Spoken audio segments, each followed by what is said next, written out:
right? And besides subjects, because probably each one of us, we are going to talk about different subjects. So it's okay, good, Yes, because, yes. okay, excellent. So we are going to, I'm going to start sharing it. I would like to ask Francisco, hello Francisco, how are you? Would you please mention 2 similarities that your colleagues and yourself have at the moment of planning your lessons? Similarities, please.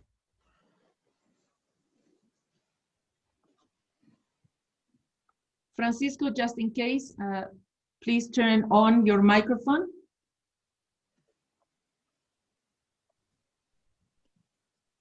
Well, apparently, I think he's not there. Maybe Teresa, you can share 2 similarities.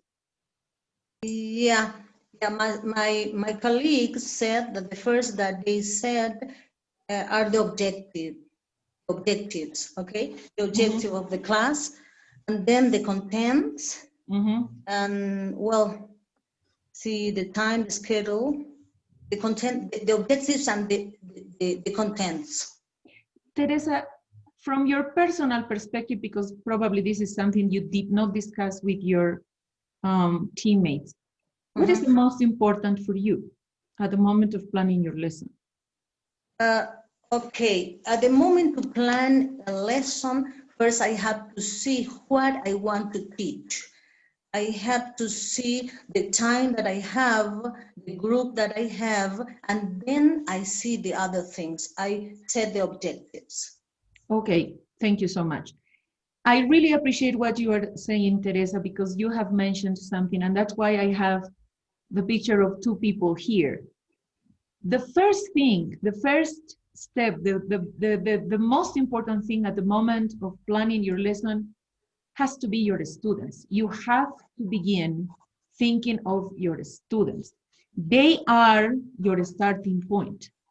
And it doesn't matter if you are teaching in classroom or online, you have to begin with your students. And that means you have to know who your students are. Now, let's go to our next step. When you plan your lessons, and this time when you plan your lessons to teach remotely, is it different? Is it the same?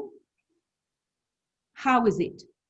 Now, because today we are talking about online teaching and that was your main concern, I am going to give you 6 minutes to tell me how you do, what you do similarly at the moment of planning your lessons.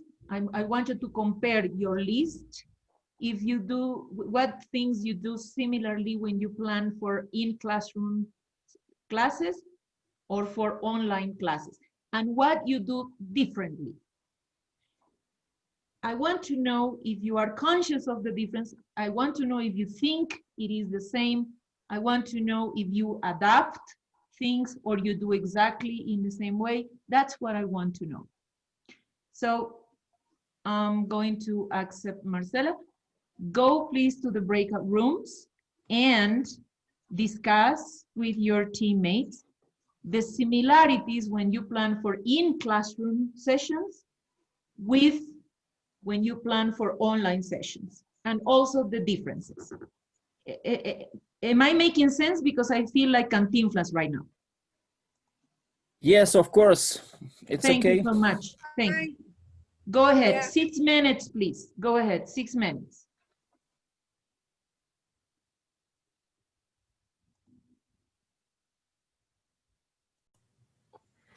Okay, thank you so much for coming back. And before we continue talking about that, somebody asked me, how is it possible to make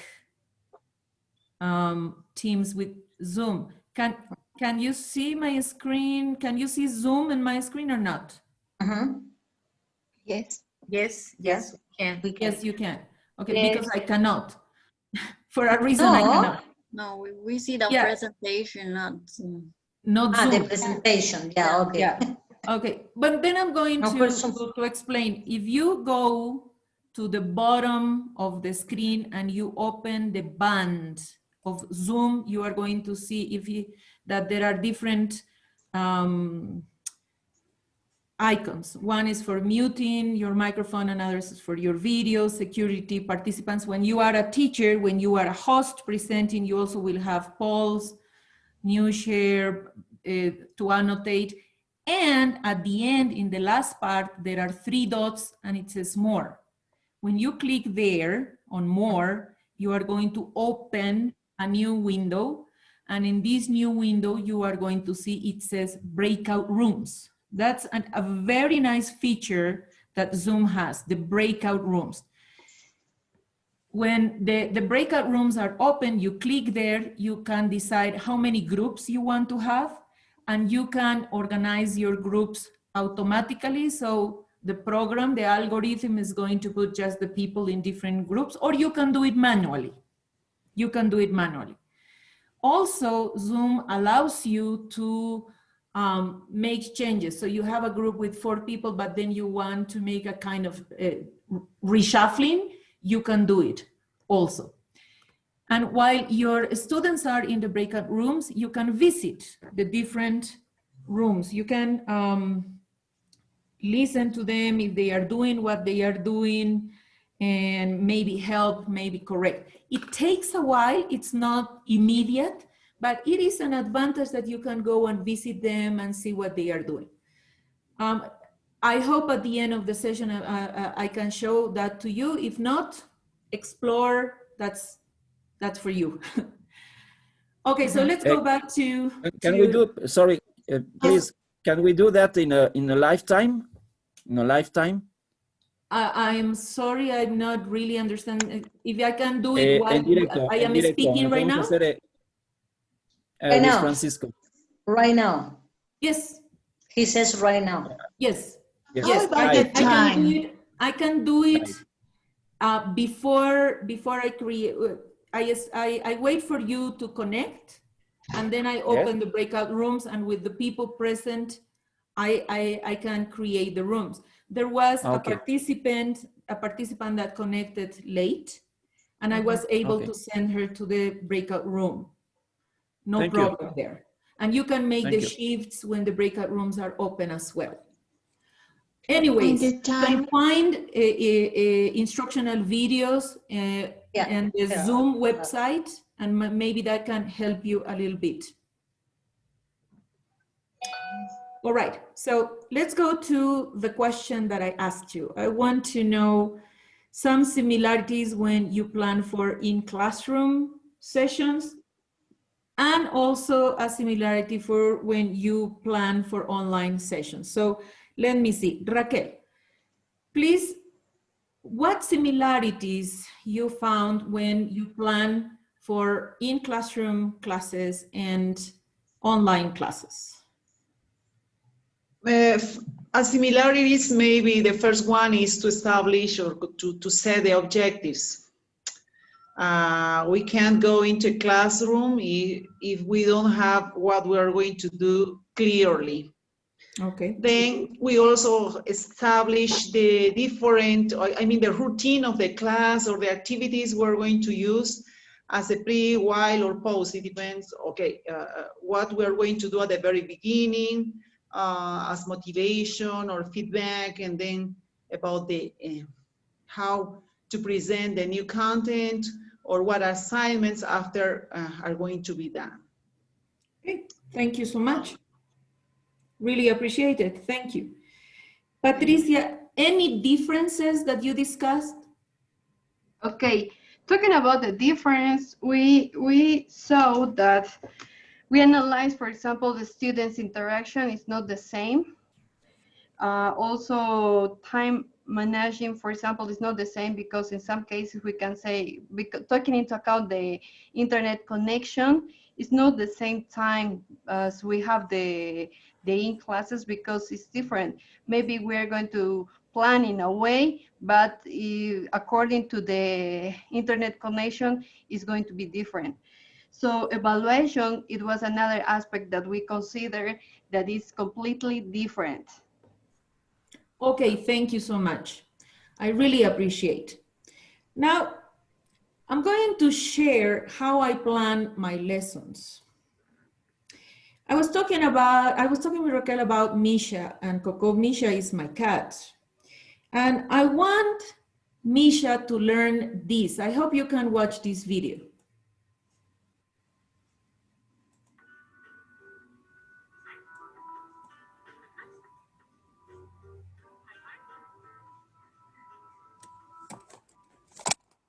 Okay, so that's what I want Misha to do. I want Misha to give high five. So how am I going to know when Misha is able to give me high five? I am going to show her my hand and I'm going to say high five, and she has to, you know, raise her paw and touch my hand. Okay, so now I am going to decide what steps I am going to do for Misha to learn to give me the high five. So maybe I'm going to wait for the time since she accepts me to, you know, to hug her, to pet her, to kiss her, and I'm going to prepare some treats. And probably I am going to ask her to let me use her paw and to touch my hand and repeat high five and give her a treat. That's basically what planning a lesson should be. I am thinking first of Misha. Misha is a cat, so I cannot treat her like a dog. Also, she is very temperamental. So that's why I am deciding that I am going to wait for the moments in which she feels cozy, in which she feels okay that I touch her, because when she doesn't want me to touch her, it's going to be impossible for me to achieve anything. That's what I meant when I told you, you have to begin with your students. You have to begin knowing your audience. And one important thing that you mentioned is that when you plan for online sessions, sometimes the internet is not going to be in favor of your plans. It's going to be against. So know your students to know if they are going to have these difficulties. You have to know if they have a laptop to work with, if they have a modern smartphone, if they have to share the internet. I have cases in my students that they had classes and at the same time the mother or the father had to be working. So the internet connection was not the best. Do they have to buy megas? Do they have a plan? You have to be informed if they have Entel, maybe they can access the special plans for students that, Entel has. So all of those things. Once you know your students very well, I agree with all of you. The first thing that you have to establish is your learning objectives. And as you can see here in my presentation, I said your learning objectives has to be SMART A. Does anybody know what SMART, this acronym SMART stands for? Yes. Clever. Who said yes? Would you please say your name? Yoli. And Clever, Francisco. Yoli. no, Francisco. No, Francisco. It was a woman. Sorry, my apologies. Yeah, me, Yoli. Beatriz. Yolita, please go ahead. Yoli. Francisco, Okay. entonces, ¿no? SMART, well, the acronym stands for specific, measurable, achievable or attainable, relevant, and time-bound. Absolutely true. And I am going to add to that adaptable. Because sometimes in the middle of your class, in the middle of your lesson, you have to make modifications. So yes, your learning objectives have to be specific for the audience, for the content, even for the time of day that you are teaching. They have to be observable and measurable. Measurable, I bet serás. Very Bolivarista. You have to be able to observe with your eyes if your students are learning. And they have to be appropriate to the level and relevant to the learning process of your students. And also you have to be able to plan well if the time is enough. So your learning objective should be SMART A. To help you, I strongly recommend that you use Bloom's taxonomy. You are going to find that it is possible in our English class to promote thinking skills in our students. And we can go from the lower rank skills, thinking skills, to the higher rank thinking skills. The lower are the ones related to remember, understand, and apply. And the high-low skills, thinking skills, are analyze, evaluate, and create.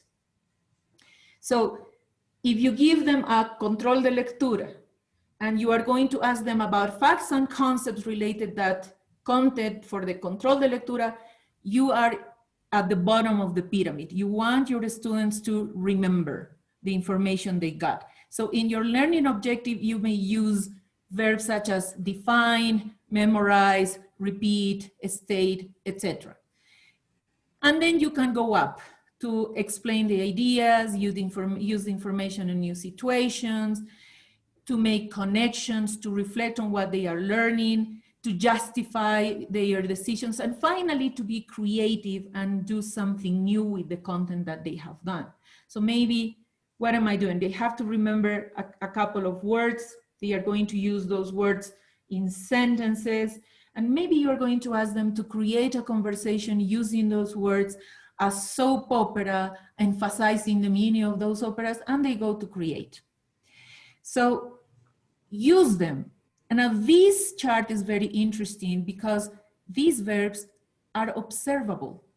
When a student is defining a concept, you are listening or reading what he has written. So you observe the learning of the student. Always keep that in mind. I would also add to that you have to think of the potential problems that may arise. What challenges will your students face when learning?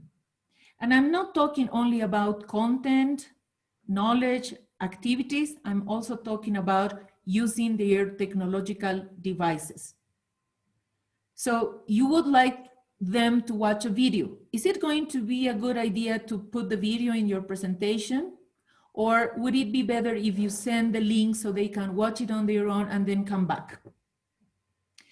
So when you choose your resources, you have to also think of the challenges that may arise at the moment of teaching and using those resources. Also, you said that when you plan for online activities, you have less time, and that's totally true.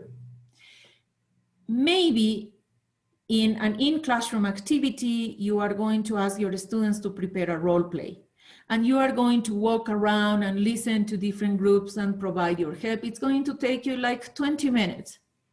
If you use Zoom, you have the opportunity to use the breakout rooms and make the groups, but it's not the same to see your face on the laptop than interacting directly with your classmates. So students are going to take a little bit longer to prepare their role play. It's not going to be the same when they can move and they act like the waitress or the doctor or the victim or the criminal robbing somebody.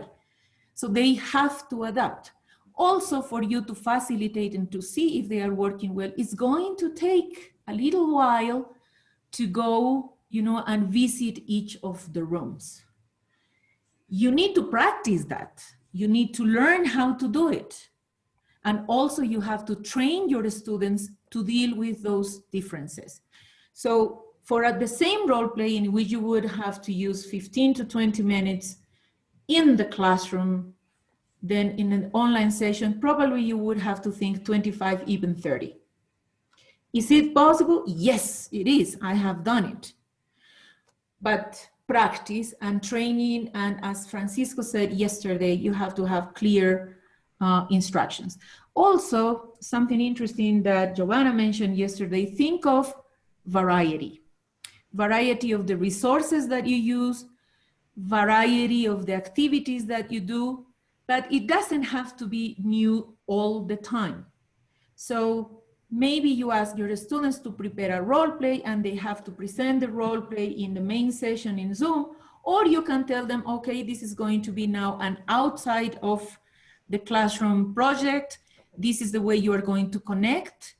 You can create a document in Google Drive and send it to me, or you can make a video and send it to me.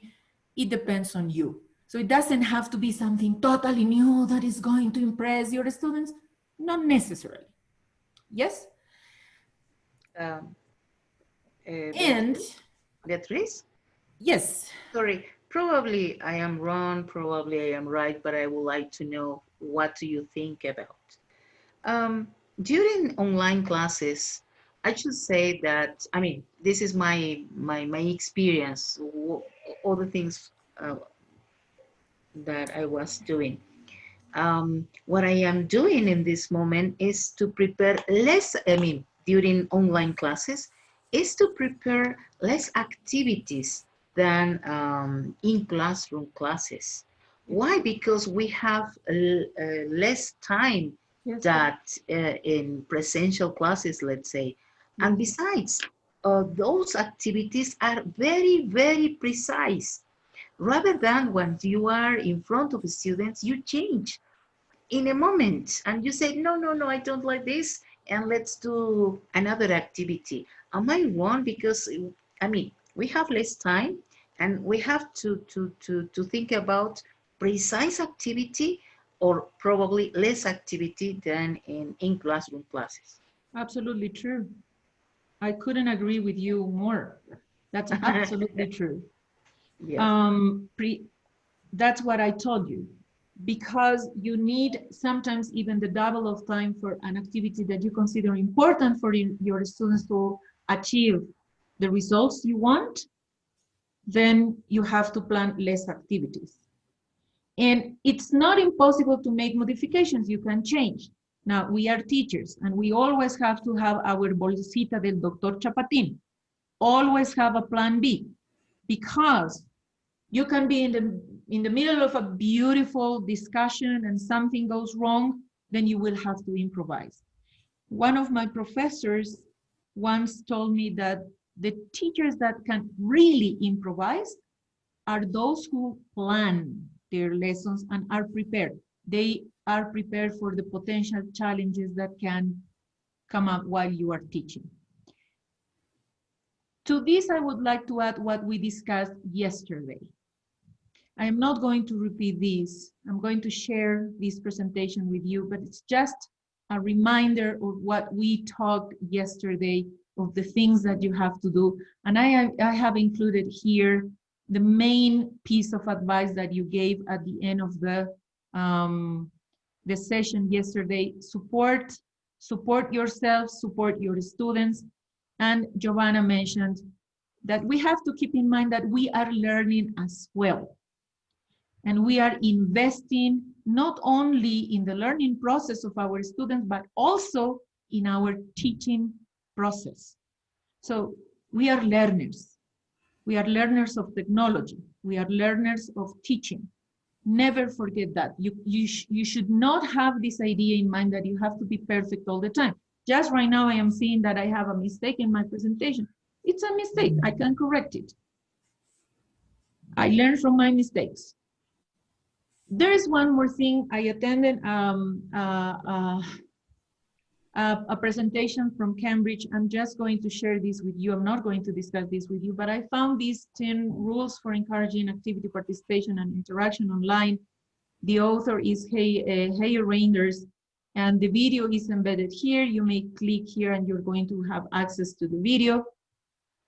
Something that I really enjoyed from this presentation, and that's why I'm sharing it with you, is that you have to develop learner agency. So students have to be conscious that their learning is their responsibility, but that they are not alone.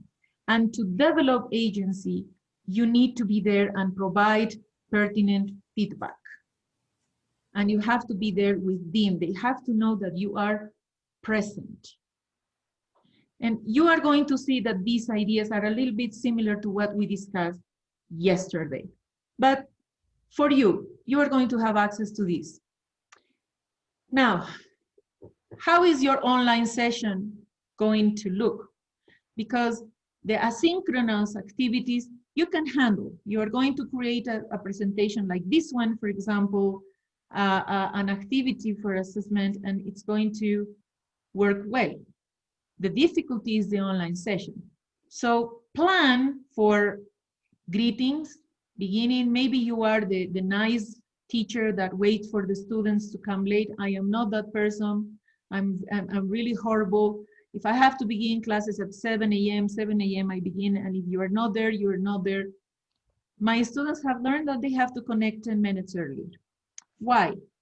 Because they may have internet difficulties. You may have internet difficulties. Just yesterday, it happened to me. My class had to begin at 12:45 p.m. I had opened my Zoom connection at 12:30. I had like 5 students already connected. My cats decided to play and they disconnected my router. So I had to begin all over, and I lost like 8, 10 minutes. I don't know. I wasted that time. So be prepared for those things. It is always a good idea to tell your students what you expect from them. Mention an agenda, mention the learning objectives, because that is going to help them to see, to know what you want. And you mentioned also that you have to have a lead-in, a pray, something that is going to help your students to be ready for what they are going to be doing, and you know the rest. Never forget that part of your lesson has to be the assessment. When I talked about Misha, the very first thing I said, I know my cat. Number 2, I want her to give me high five. And how am I going to know if Misha has learned to give me high five? It's because when I am going to put my hand in front of her and I'm going to say high five, she's going to raise her paw and touch my palm. If she's not able to do that, then she hasn't learned yet. And a personal recommendation, ask your students what they have learned, ask or finish your session with a small reflection. But don't speak. You make your students speak or give them questions so they can reflect on what they have learned. John Dewey, an American philosopher, says, he stated that students don't really learn during the greetings to the post and assessment activities. In fact, they learn when they think about what they have learned, when they reflect on their learning. That's the moment in which the student learns. So if you finish your class and the student takes 2 or 3 minutes to think what he or he has done during your online session, you are going to be more successful at the moment of evaluating their learning 2 or 3 months later on, because they are going to remember. They are going to remember if they think of what they have done, what they have learned, what they have liked, what they would have had differently, or what activities they would like to repeat, or maybe they are going to notice at that moment, realize at that moment that they need extra help. So, personal piece of advice. Now we need to concentrate on one of the important things is the theoretical background behind these suggestions. And what I have been talking about here is backward design and universal design. I'm totally sure that you know what backward and universal design are. What is backward design? Is what I have explained. Begin with the results. After you have analyzed your students, after I have analyzed my Misha, identify what you want your students to be doing, to be writing, to be repeating, to be reproducing. Then the second part is think of the assessment. What evidence do your students need to produce to demonstrate that they have achieved their learning goals? And then plan based on the objectives and the assessment. They have to be connected.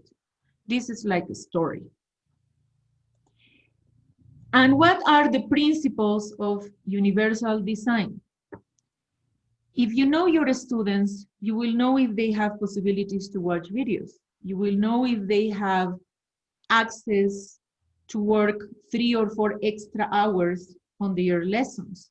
You know if they know how to read, if their reading skills are well developed, if they can write a paragraph, if they can write an essay, if they have an idea of how to create a video, if they have a kind of dyslexia, or they are slow learners. I'm a slow learner. I need some time to process what I am learning. My sister needs to draw everything. She's a doctor. She's a retired doctor now. But I remember when she was at the university studying anatomy, she needed to draw the things, flowers, dogs, houses, whatever, because that was the way she learned. So you have to create activities that are going to fulfill everybody's needs. Universal design means that you have in your head who you are going to be teaching. And that's why I insist you have to begin with your students and then go to the rest. Now, probably this picture is very common for you. Let me see. Yalu, have you felt that? Have you felt that if you give an exam to your students, they are going to be like that, even with the cat helping them? Yes, yes, of course, because we, especially with Moodle, no, we have some problems with this. Yes. Okay, and anybody, a volunteer, please. What's the solution for that? I think me. May I know your name, please? Maria Maria, Zelaya. go ahead. I think in order to solve this problem, it's necessary to pass the exams orally. I think it's better. Okay, thank you so much. That's a good possibility, and I agree with you. I usually ask my students to tape videos for their oral exams. Why? Because I have 45 students, and in 1 hour and 30 minutes, I'm not going to be able to do that. But I'm going to sacrifice some time later on to watch their videos. If I didn't understand something, I can, replay the video and watch it again. But there's another solution. There's another solution. And to come up with that solution, a volunteer, please. What's the difference between assessment and evaluation? Yes. Beatriz? Yes. Go on. Assessment, well, I know that assessment is a specific activity or a specific objective. I mean, you are going to evaluate just a specific thing, rather than evaluation is more complete, unique, let's say. It's a general thing. Okay, thank you so much. Really appreciate it. Now, this is interesting. In English, we have two different words to refer to what in Spanish we would call evaluación en general. Yes? But even in Spanish, we use two differentiated terms, and we say evaluación formativa y evaluación sumativa. Yes. In English, assessment refers to formative assessment, formative evaluation, and evaluation is more commonly used to summative assessment. So somebody, a volunteer, what is summative evaluation or evaluation just in English? To give the marks about some determined exercise. Okay, thank you so much. And assessment or evaluación formativa? Summative. General one. Nobody? I think that, sorry. Yeah, maybe, hello. Yes. Yes, Yeah, Teresita, right? Teresita, Teresita de Jesus. Okay, for me, this is something like to see the learning progress every day or every weekend or after when we want to assess or we want to evaluate different objectives. Yeah, this is the progress of this learning progress that our students have. Yes, yes, totally agree with you. And I would like to share this definition. I found it on the UNESCO and I found it in Spanish. So 30 seconds, please read it silently. La evaluación con progreso, el recogido, el tratamiento de información pertinente, válidas y fiables. Oh, excuse me. No, está bien. Pero me gustaría enfatizar lo que dice al final. Mejorar las acciones y los resultados. Y al principio dice, es un proceso donde ustedes van a encontrar información que les va a permitir adaptar cómo enseñan y mejorar cómo aprenden los alumnos. Evaluación no es solamente tomar exámenes. Evaluación es crear un proceso en el cual el aprendizaje se va a mejorar y tiene que adaptarse y tiene que modificarse. La evaluación les tiene que dar directrices para tomar decisiones en la clase. Ahora, les voy a hacer un quiz.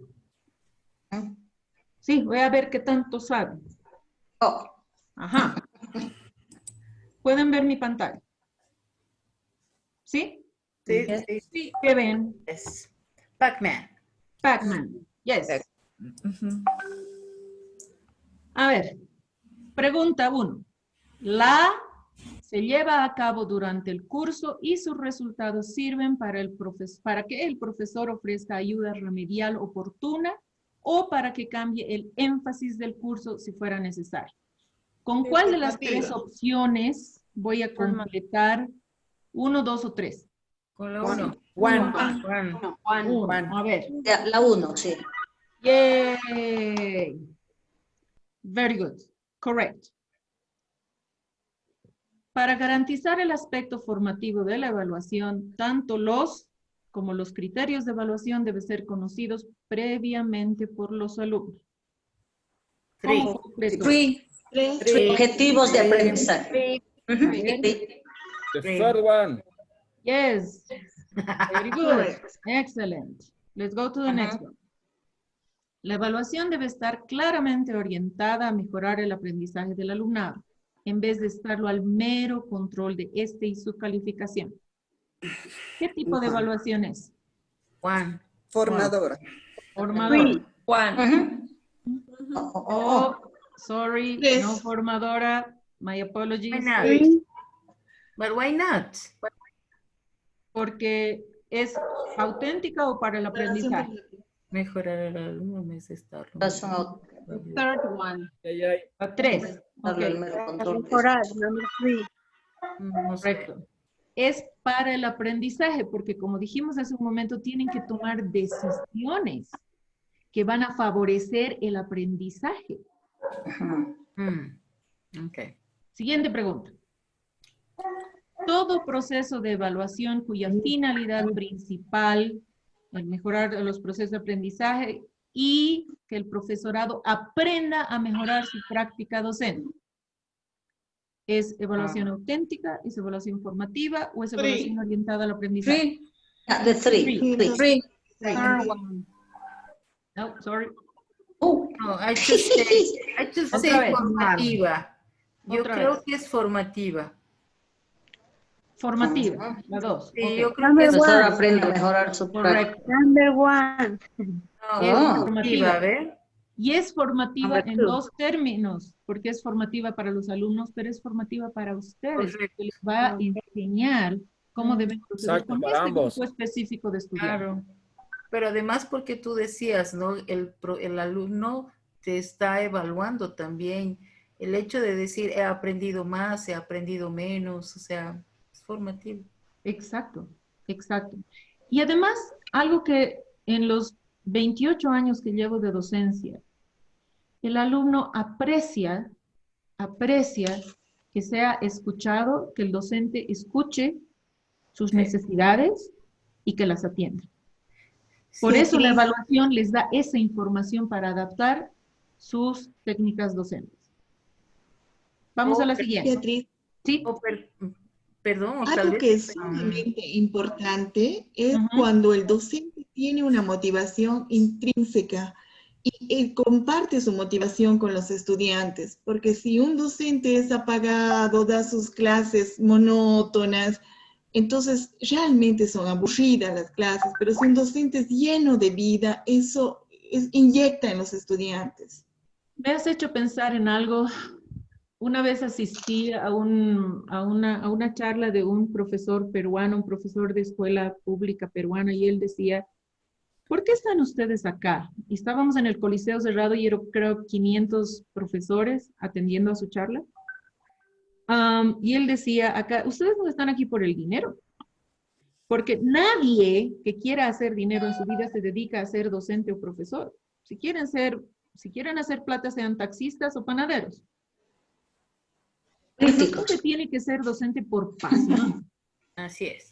Y yo me levanto todos los días agradecida de que tengo trabajo, pero tengo un trabajo que haría gratis, pero me pagan por hacer lo que amo. Exacto. Thank you so much. Let's go to the next. Querían pagar. A mí no me... La última pregunta. Tiene por objetivo establecer balances fiables de los resultados obtenidos al final de un proceso de enseñanza-aprendizaje. ¿Es evaluación sumativa, evaluación o medición? Medición. Evaluación sumativa. Uno. Medición. No, sorry, no es medición.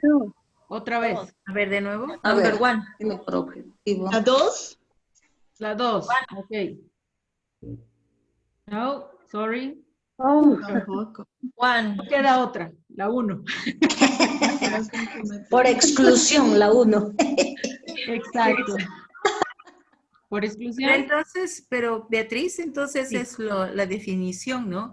Exacto. El assessment es cuando uno hace una evaluación parcial y esa es la formativa. Y la sumativa, claro.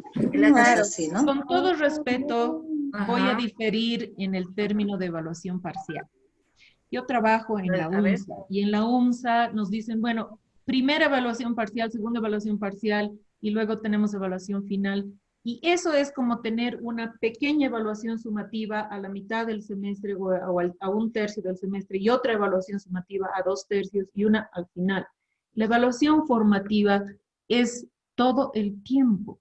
Todos los días, todas las Todos clases. los días. Pero no significa que ustedes van a poner una nota al trabajo que hacen sus alumnos todos los días. Por ejemplo, ¿qué es lo que hago yo en la Universidad Católica cuando me toca evaluar ejercicios de escritura? Les pido a mis alumnos, en la Universidad Católica aquí en La Paz, nosotros trabajamos desde hace años con un programa de blended learning. Es decir, los alumnos tienen una plataforma en la cual ellos hacen sus actividades, listening, reading, writing, speaking, grammar, vocabulary, everything. Y hay una actividad de writing. They have to write it inside the platform. Reciben un automated feedback. Based on that automated feedback, ellos tienen que hacer sus correcciones y mandármelo de nuevo. Y esta vez yo tengo acceso. Entonces yo puedo ver qué es lo que he escrito primero, qué correcciones ha hecho y le doy mis propias correcciones, mi propio feedback. Y luego escojo, no hago todas las unidades, escojo las que considero van a ser más útiles para ellos y les digo, bueno, ahora eso en base a mi observación, tienen que volverlo a hacer. Y solamente ese último trabajo tiene nota como tal. Pero el alumno ha recibido feedback durante todo el proceso, por lo menos 2 veces. Ahora, es un poco más de trabajo para mí, lo admito.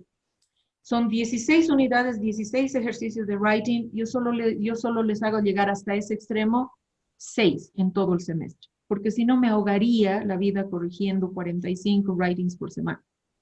Es pesado y eso es solo un curso. Pero además tienes grupos pequeños. Sí, como digo, tengo 45 en uno, 48 en el otro. En la UNSA tengo 43 Pero esto yo tomé la decisión cuando me tocó enseñar en la carrera de Derecho y se les ocurrió que las clases de inglés solo iban a hacer los sábados. Yo tenía clases de 7 de la mañana a 10, solo los sábados, y tenía 118. Entonces tuve que aprender a elegir mis batallas y elegí, desde, bueno, no les voy a hacer todo. Como decía ayer Francisco, vamos a tener que elegir, pero aun cuando tengan que elegir hacer menos, que sea sumamente productivo. ¿Ya? ¿Qué les ha parecido mi juego de Pac-Man? Interesante. Good. Good. Very good, very good. Now, check this. It says 0 successful answers, 1 to 2 successful answers, 3 to 4 successful answers, 5 successful answers, pero no les he dicho tienen 20 sobre 100, 100 sobre 100. O sea, And tienes this is acceso. formative assessment. This Formative is a tool for formative assessment. An assessment. Si quieren darle nota, pueden volver esta actividad en summative assessment, si quieren ponerle nota. But not necessarily. The focus is formative assessment. Formative assessment. I'm going to share with you Sí. A ver. 2 ideas on how you can practice formative assessment for writing and for speaking. Because somebody mentioned yesterday, I want to know how my students are doing regarding writing, how my students are doing regarding speaking. It's very difficult. Ever heard of Kaizena or Flipgrid? No, I don't know. Okay. No, I didn't. 2 days before. 2 days before we heard something about Flipgrid. Oh, 2 days ago you heard about Flipgrid. Good. Yes. So let's begin with Yes. Flipgrid because you have some experience with them. Mhm. ¿Están viendo mi pantalla? Yes. No? Yes? Yes. Oh, okay, good. Excellent. So, yo trabajo mucho con Flipgrid y Flipgrid este año se ha renovado. They have new features, they have new things that you can do. It's free. You don't have to pay for that, so that's a great advantage. And as you can see here, I have different courses, I have parallels, and you can create your groups for discussion. Inside these groups, let me check this one. Inside the groups, you can create topics for students to, no, oh yeah, this is okay. For students to have their discussions. This is an activity that I decided to use to begin the semester. I asked my students to introduce themselves. And for that, they had to use Flipgrid to record a video introducing themselves. And then, and this is the part that I like the most. I will say a few. Sorry. Por si acaso les he pedido permiso a mis alumnos para poder compartir los videos. No estoy violando ninguna regla de privacidad. ¿Qué me gusta de Flipgrid? Que ustedes pueden darles un feedback. Ustedes pueden crear su propia rúbrica y en base a esa rúbrica evaluar lo que su alumno está produciendo. En este caso, esta actividad no tiene calificación. It cannot be scored because they are introducing themselves. This is something they did the very first 3 days of classes, so it would be not a good idea to give them a score, right? The main purpose of this was diagnosis. I want to know that. An advantage of Flipgrid. Things about me. My name is Daniel Zapata. You can call me Dan. I am 20 years old. I was born in La Paz.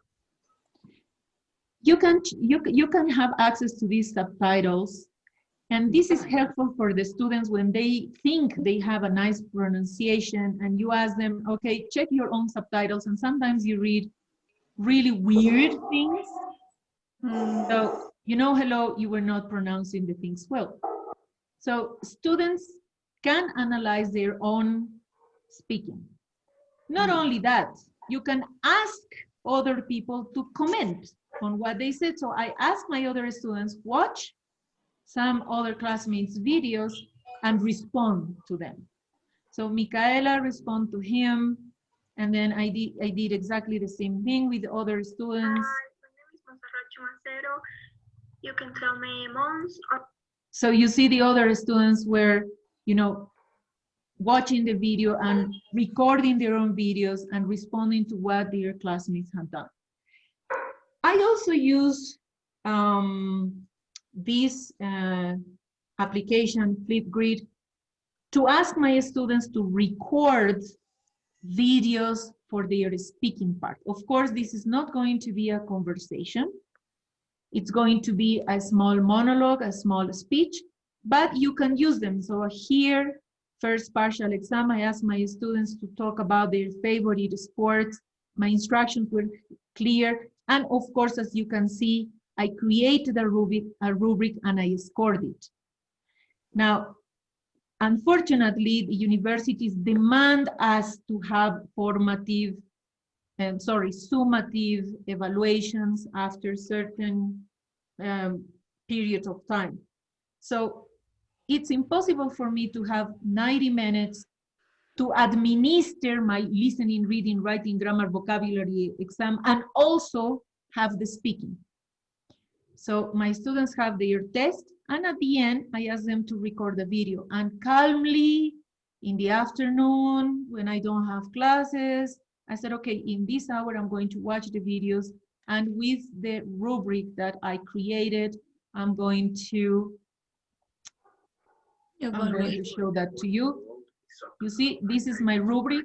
I'm going to, my apologies, this is my rubric. Grammar is appropriate to the level of the students I tagged.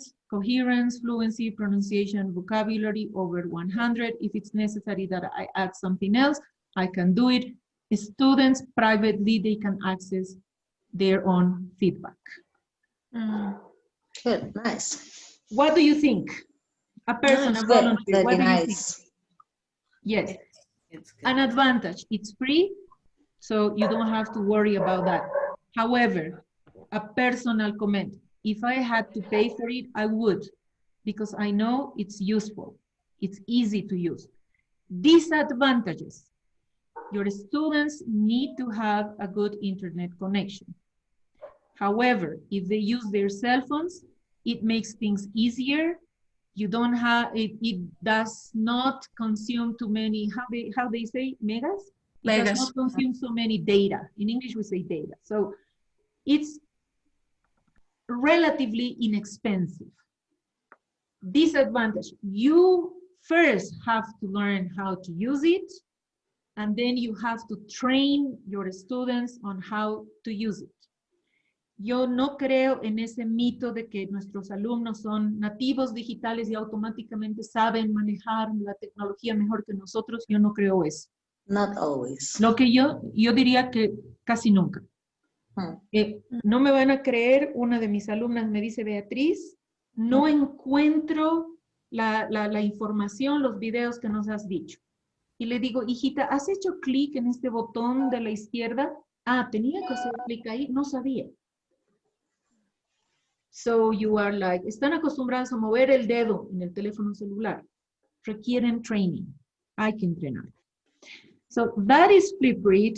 And now I would like to show you a little bit of Kaizena. This is a Google Drive document. Oh, sorry. My apologies. Can you see my screen? Yeah. Yes. Okay, good. Again, this is a real CV. This is part of a project that I did with one of my intermediate students. I asked permission to use her information, but as per her request, I erased her name. So one of the projects that I had with my students was creating their resumes. And I said they are going to be real resumes. So they had to upload their resumes in a Google Drive document, a folder that I opened that could be shared by all their classmates. And one of the advantages of Google Drive, I don't know if you have ever done that, you can go to File, Version History, and you can see what your classmates have done. Now, this is a little bit old document. It's from the last semester. That's why I don't have the recent, I don't have all the changes that my student did and all the comments that their classmates make. But you can see the changes that have been done in this document. Yeah. And if you are a little bit cruel, like I am, you can have also this draft back extension in your Google Chrome, in which you can check if the students have done copy paste or not copy paste. It's easy to do that.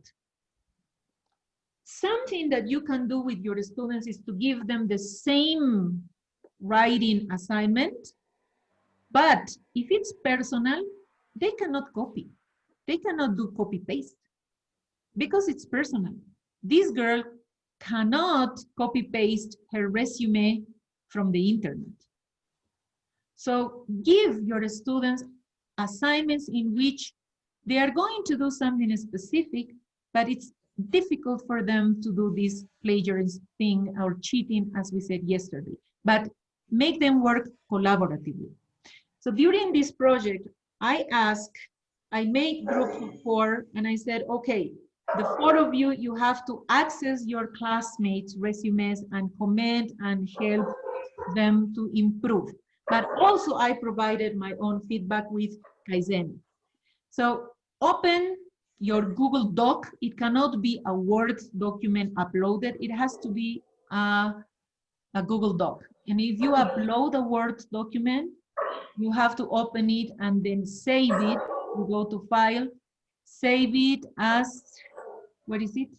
Well, in this case, I cannot have it, but here you're going to find save it as Google Doc. It has to be Google Doc.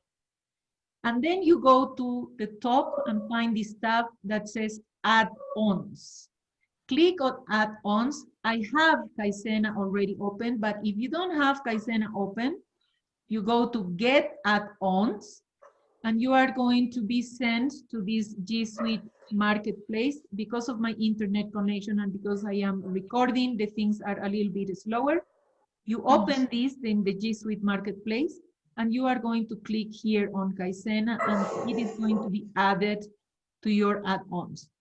Click on Kaizena, and as you see on the right, you are going to have access to this. So let me see. For example, I gave my students specific instructions on how to write their work experience. Let's imagine that this is not exactly correct, that she has some mistakes. So you are going to highlight that part, as you can see on the right. You can provide a voice message, track a skill. You can create the skills and create a rubric, and based on the rubric, evaluate that. If the person maybe didn't understand the instruction or was not paying attention when you're teaching this part, you can attach the lesson, or you can write a text message. When we began working online with the pandemic, I spent so many hours typing on the laptop that my wrist, my elbows, my shoulders got injured. And the doctor said, you have to stop typing so much. You have to sit down better. I had to buy a new chair, ergonomic chair, and all those things. And I found out that leaving a voice message and telling my students what things were really not working well was really advantageous. Also, the students can respond to your feedback by typing or recording their voices, and then you can have a conversation about something specific that they have to work on. They practice their listening, they practice their speaking. It's easy to add, for example, a lesson. Okay, for this part, I'm going to add a lesson. So you have to prepare this in advance. You are going to be sent to the dashboard, and in the dashboard of Kaizena, something that I'm not going to do that, but in the future, if you're interested, I can teach you in more detail. I have already prepared my lesson. I choose the lesson that I want to use, and the student is going to have access to this document. It's just a Google Doc in which I prepared in detail what students had to do to prepare the work experience. And now something that also I did in this presentation, I recorded my voice giving a specific explanation on what they were supposed to do. And you can use a rubric that you can create, for example, not for this part, but for the part of their profile statement. I said, okay, there was a format, there was the use of appropriate vocabulary. And here you have, oh, okay, it is reasonably good. You use this, you create this in the dashboard of Kaizen. Oh no, it's really good. So students can access to that. If you are using the Gmail account of your institutions, you can have access to this for free. But if you are going to use your personal account, to use it this way, maybe you will need to pay for it. Maybe it depends on how long and the time that you have been using. If you have moved from the Normalito Gmail to the G Suite, or you can use the application. In the application, your students can upload their documents, or you can upload, and you have exactly the same features. The disadvantage is that they will need to open an account on Kaizen. Using this version, Google Drive directly, it's easy because they don't have to open so many accounts. And I don't know your students, but my students complain that they have to open so many accounts for working with me. Any comments? Do you think you can use it? I think we have to practice. Absolutely. We have to practice first and see if these tools are helpful for us. First of all, I would like to, what I would like to do at our career is to motivate students, but with things that they are going to be ready for. First of all, I would like to know more things about this technology tools for students, for beginner students. I mean, and I am thinking if my students from the very beginning, they are going to do these kind of activities. Because it depends on you. Yes, it depends totally on you. I use it with my level 1 real beginners because using technology, I mean, learning to go to the add-ons, open Kaizen, that's not difficult. But what you do with the activity, the content, that is totally different. You can use it with whomever you want. I'm just sharing one example that I did with my students. These are not students from, I mean, the first semester. No, this is level 3. Oh. This is level 3. Okay. But you can use it with any level. It is the same thing. When you have students from level 1, they have to write something, yes? So they can write it on a Google Drive, and you can provide your feedback using Kaizen. You can provide it in Spanish, if you think that is going to be more advantageous for them. You can teach them. You know, you have to go to add-ons, open Kaizen, my feedback is going to be there. In this moment, sorry, in this moment, do you have some activities for students, I mean, beginners? No, I'm not teaching beginners right now. I'm teaching intermediate and advanced. My apologies. Yeah. My apologies. I mean, for advanced students are perfect. I mean, they improve alone. No, they but improve, no? No necesariamente, Giovanna. I mean, be open-minded. Porque de nuevo, esto es tecnología. Estamos hablando del uso de la herramienta, pero el contenido, eso tiene que estar adaptado para ellos. De acuerdo al nivel. Claro. Por ejemplo, si tu alumno tiene que escribir oraciones y tú estás evaluando que tenga mayúsculas y puntos, tu feedback va a ser, no hay puntuación, o no te olvides los signos de interrogación, o los días de la semana siempre van con mayúscula. Correct. It's the way, how you use it. So don't feel afraid, don't feel disappointed. Any level will work. Now, for all your students, it doesn't matter if they are advanced or they are beginners, you need to train them on using the technology. And to train them on using the technology, you have to learn. Yes. Please believe me, I was not born knowing these things. I didn't take a webinar to do these things. I was desperate. So I needed to find something to help me. And I found Kaisena and I found Flipgrid. Mm-hmm. But there's one more thing that I want you to keep in mind. And it's very important. Why you are going to integrate technology in your classes. Y no puede ser simplemente porque, uy, mira, se ve bien bonito que mis alumnos me manden videos. No. It has to be because it's going to help improve the learning process. Mm-hmm. Because there is a good pedagogical academic reason to do that. And once you help your students, they are going to improve and they are going to do marvelous things. You are going to be very surprised. Now, the level of English of this student was not the best. And this is from my previous semester. This is level 1. Good evening. Welcome. Do you have reservation? Hello. Yes, I have reservation for where I am. It's okay. Follow me, please. Thank you. Reservation for one person. The waiter is coming. Hello, my name is Mauricio. Okay, so this was level 1.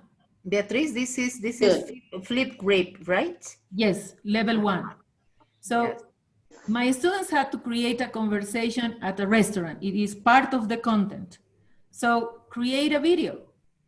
And I said, you have to perform both roles.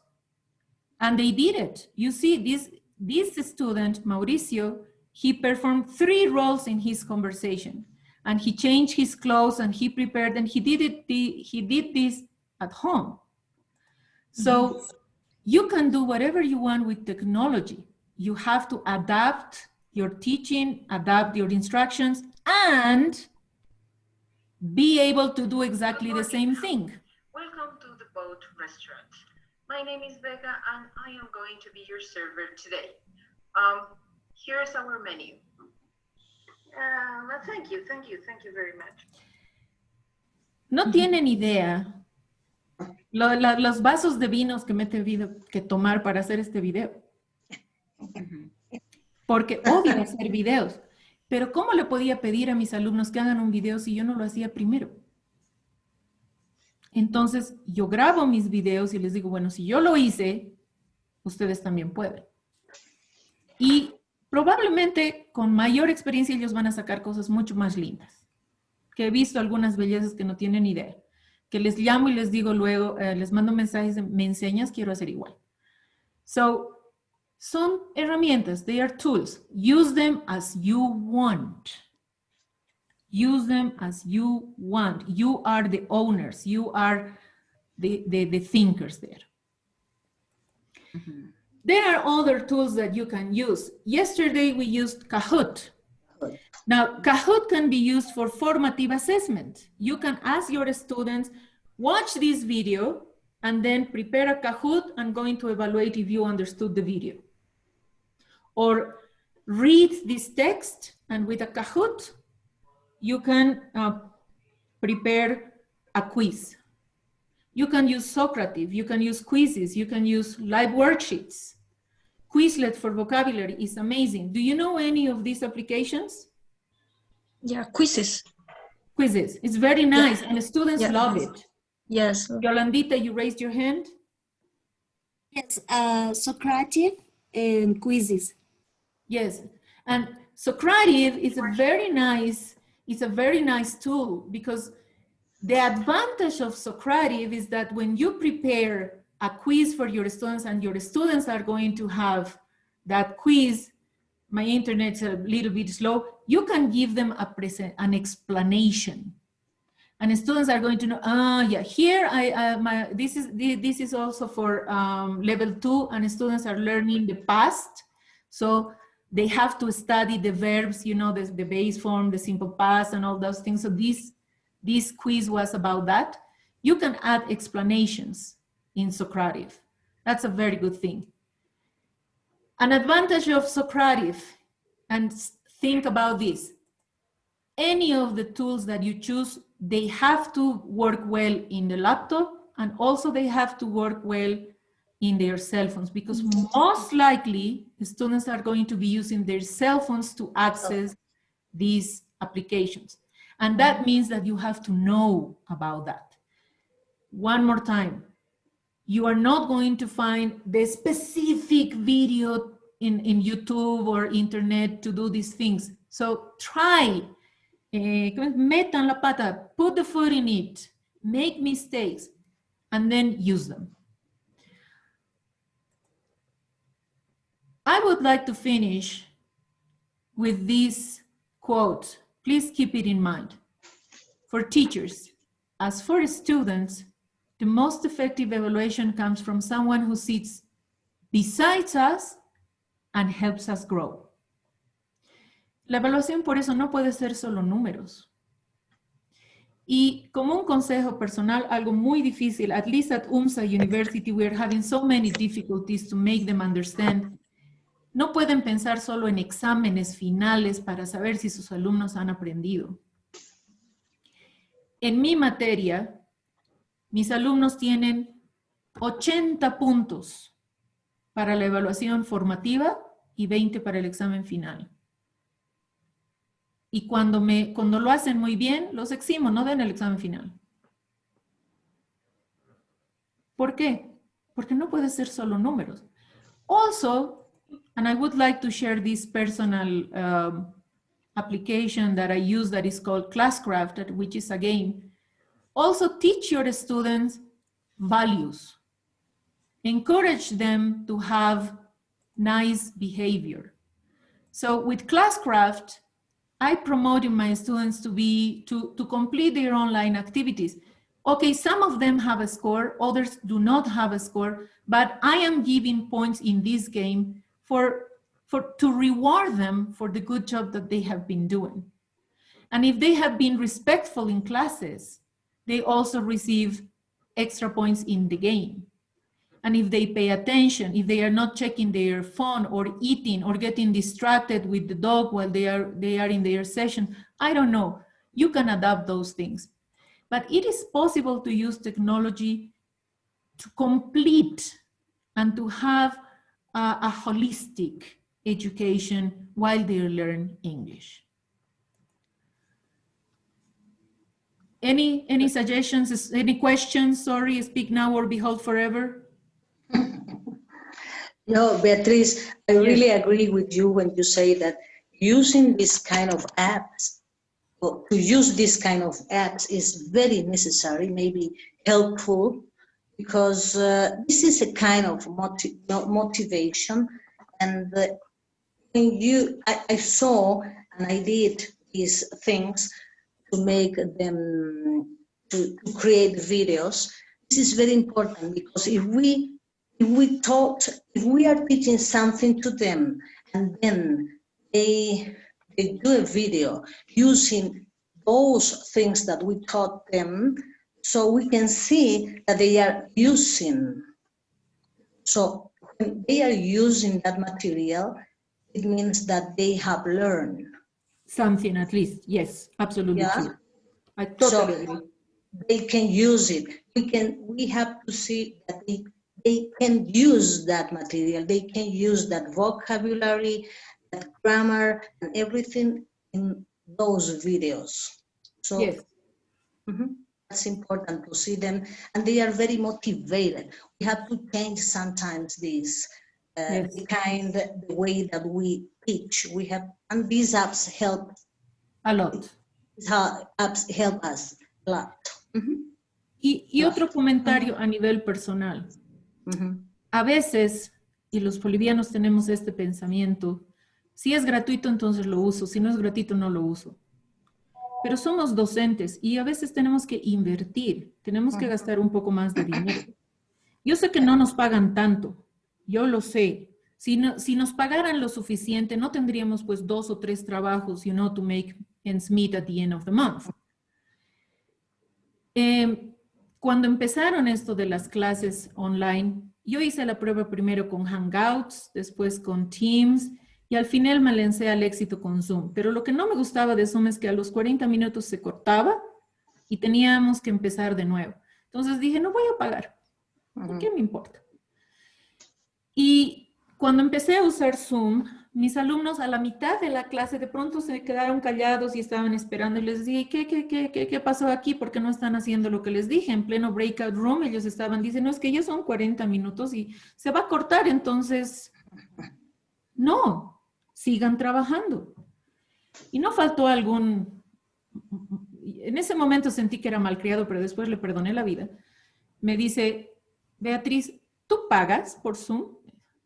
Hijito, le digo, esa es una pregunta que no me agrada que me hagas.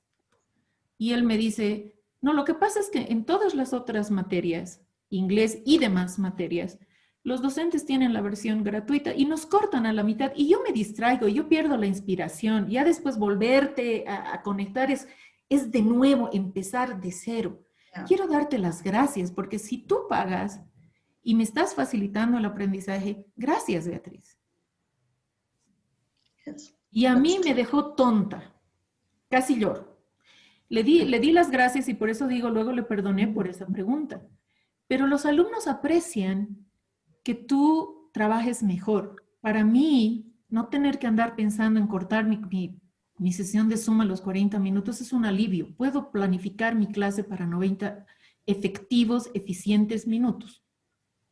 Porque yo voy a empezar en punto y voy a acabar en punto. No los voy a hacer quedar a mis alumnos como ahorita, que me estoy aprovechando de su tiempo, lo siento, otra vez.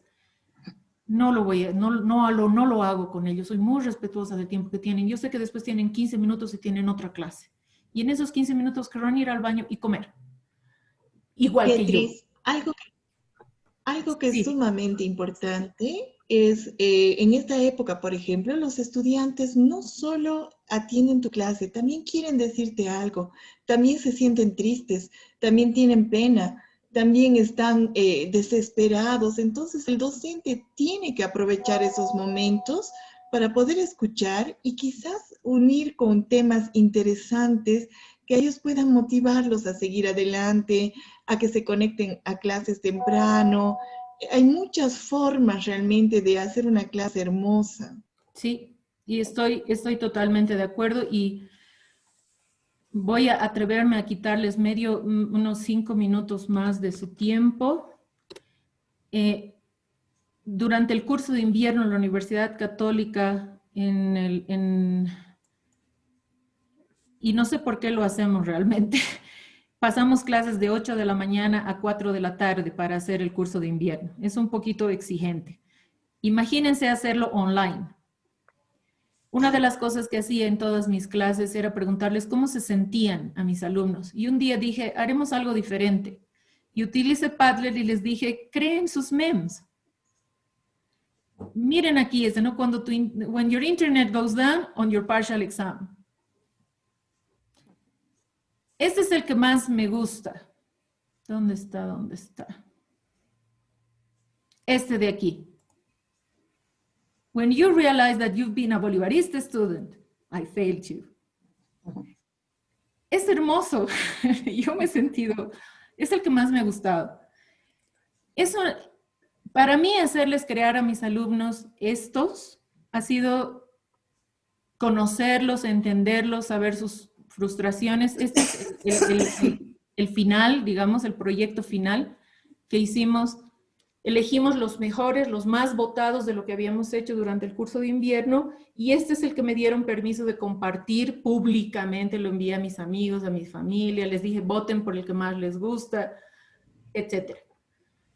Saber cómo el alumno se siente es importante. Entonces pregúntenles cómo están. varíen la forma, no les pregunten siempre lo mismo, díganles, bueno, ahora esta es la otra forma en que quiero que me demuestren cómo se sienten, dibujen caritas y prendan sus cámaras y muestren sus caritas a la cámara y todos vamos a ver. Escriban palabras, enséñenles adjetivos para explicar sus feelings a cualquier nivel y díganles ya, de este vocabulario elige uno, no me digas siempre I'm fine, something else. Pueden encontrar en el internet the feel wheel. Es hermoso, es un círculo con adjetivos en los cuales tú puedes explicar mejor cómo te sientes. One more thing. My recommendation. Explore these other tools. VOA News is excellent to learn vocabulary and listening.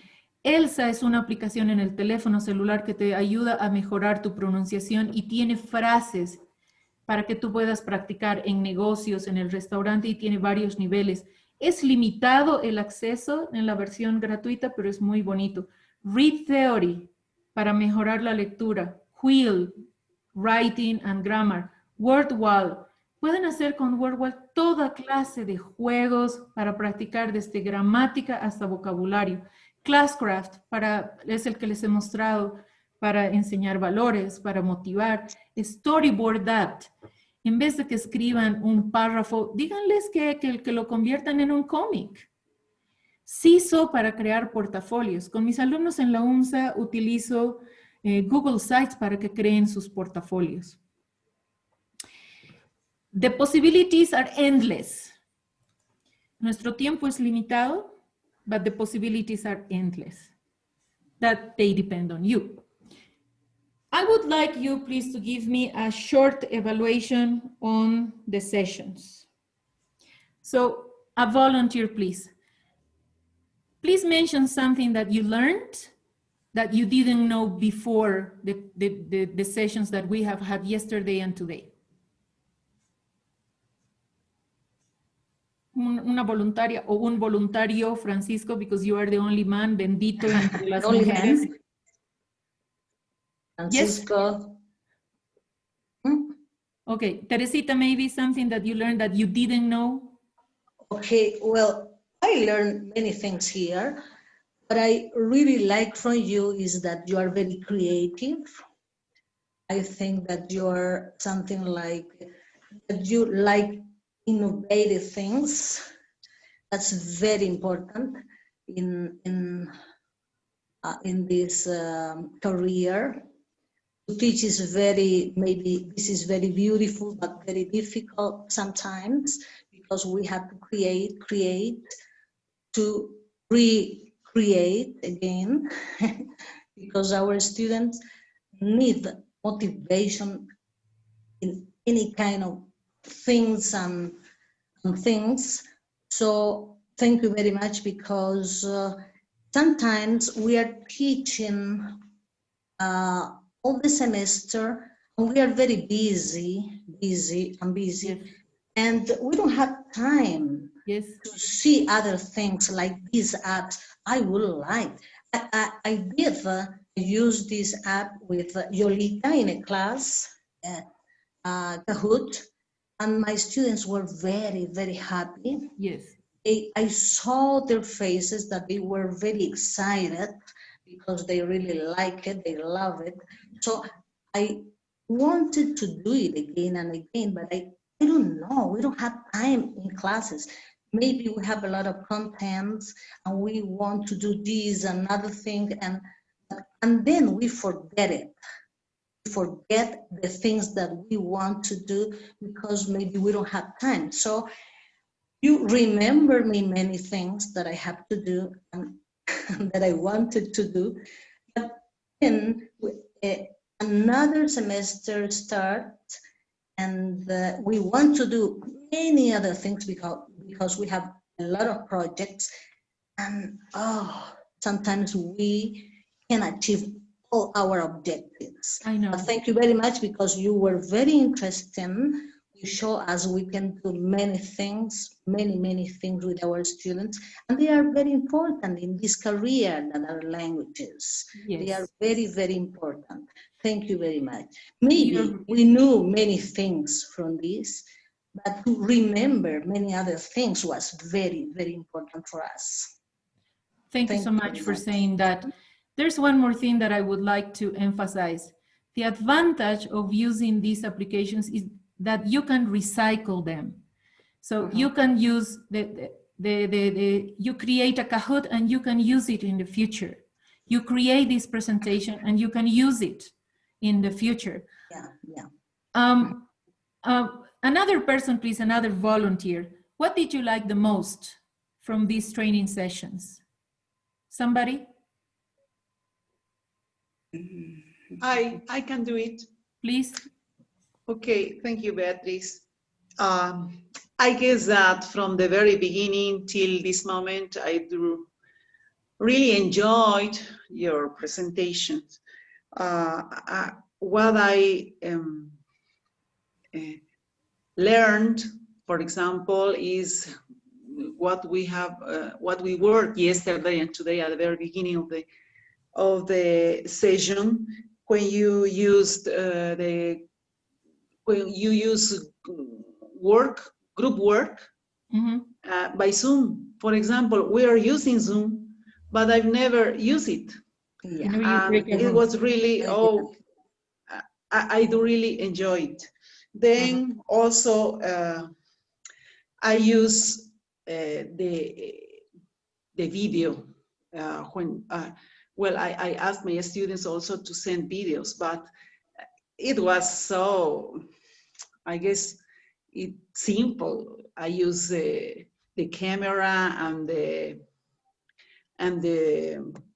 cell phone, but I guess what you taught us today about the flip grid, for example, it is more academic. I guess that now I'm going to start using it as well. It was really great. Also, I value, for example, when you talk about evaluation, okay, not necessarily we're going to grade our students. I guess that we have to start checking other aspects about them by than just giving some grades. Thank you very much, Beatriz. It was, I'm really happy. Thank you. Thank you so much for saying that. Another volunteer, please. How did you feel? Me, please. Yes, go ahead.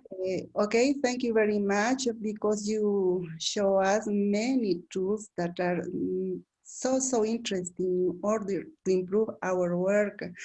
I wanted to know how to divide a big group in order to make my students work in small groups.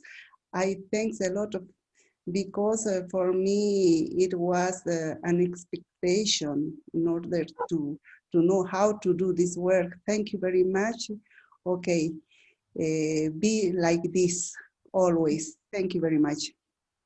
To you. Suggestions, please. How can we make this better? Presentations? This presentation, these trainings, what would you like to have I have done better for you, for example?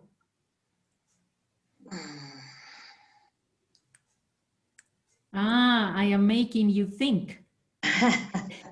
It's a difficult question. This is the way I finish my classes. Some music. Yes, I should have used some music. I could.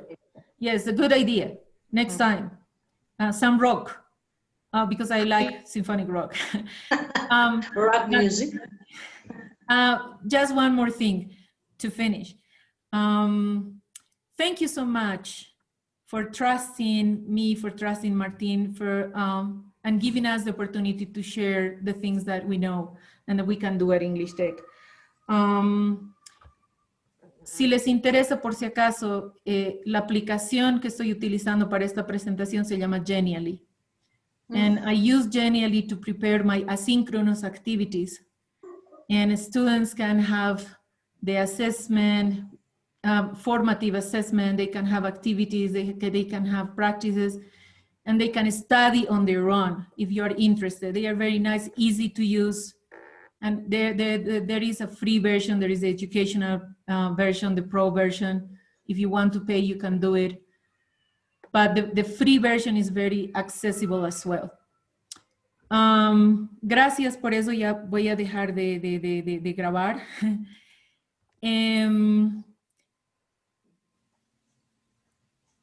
Quería pedirles, por favor, hay 2 personas que no han completado el formulario de Google que Martín les compartió.